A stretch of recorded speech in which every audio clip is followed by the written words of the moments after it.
Alright, welcome everyone. Hobie-Wan Kenobi here. Today's video is going to be a rod review of the new Cashion Icon BFS Rod. It's a bass focused BFS rod. This is the 6'10" model. There's also a 7-foot light model as well. But this video is going to be covering the 6'10" model, medium light. So if you want to see that, keep watching. Also comment down below what BFS rods you're using for bass fishing. There we go. Oh, that's a nice fish.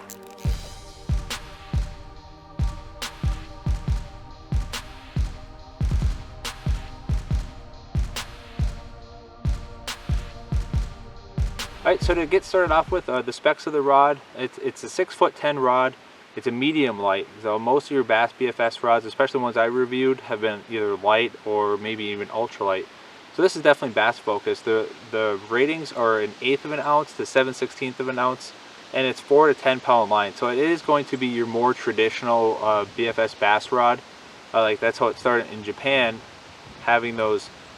The rod to be able to have enough backbone, light enough tip to deliver those light lures on, medium-ish light line into cover. So that's what I'm going to try to do today to kind of replicate that and see how this rod's going to work.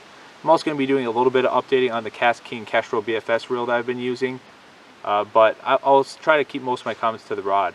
As far as line, this is 7-pound fluorocarbon line, which can be a little bit difficult with spinning reels. So this is going to really accentuate a lot of those pros that BFS combos do come with.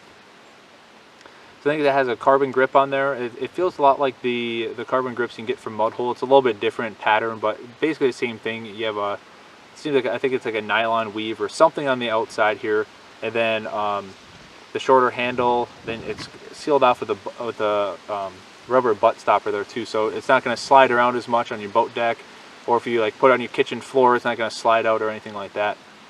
Hook keeper, the hook keeper placement is up in front of the reel seat. A lot of people like them back here, but something you don't have to worry about as much is this whole part right here with the label is epoxied. So if you do have one of those lighter weights, let's say you're using like a worm weight, like a 16th ounce worm weight, or using like a jig head, something like that, the epoxy is going to protect that blank. So that is one thing I usually like, have the hook keeper down here, but it is actually not too bad up here.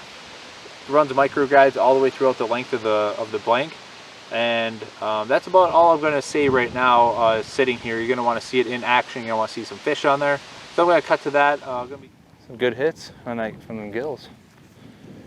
Of course, I don't bring a panfish rod with me, and this happens.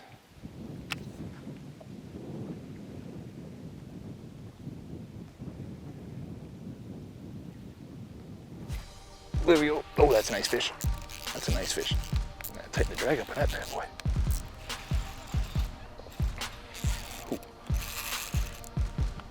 I gotta get back up. Probably. Stay down, stay down.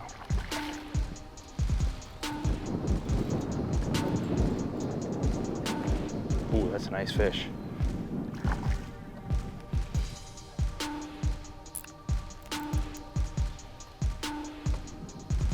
Log down there. Oh no!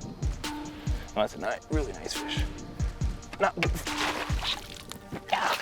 here.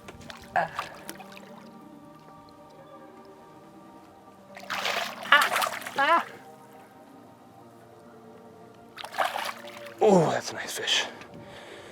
Thing's thick too. Oh, he is.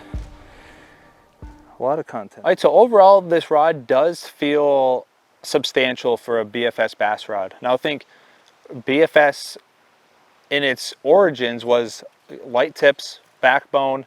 To be able to use this type of fluorocarbon, that 6 to 8 pound fluorocarbon, light lures, horsing those really pressured bass out of brush. I think this rod would do a very good job at that.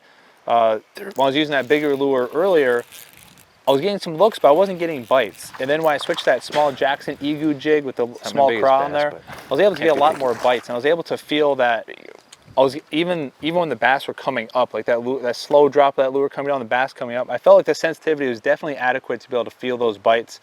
And that big bass that caught by the dock, I was able to set the hook on that thing and be able to steer it away quite well. I had to tighten my drag a little bit, as I wasn't expecting that. But I was able to steer that fish away, and I felt like it was very decisive. I felt like the load is distributed well on the rod too. It wasn't just a super soft tip.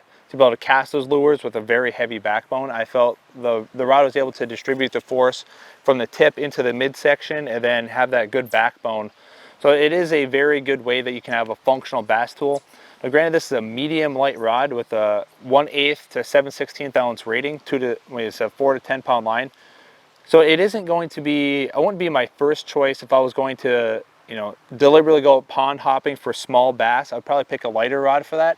But this rod did feel good with those lighter bass. It didn't give as much of like that ultralight fun factor as you would with a lighter rod.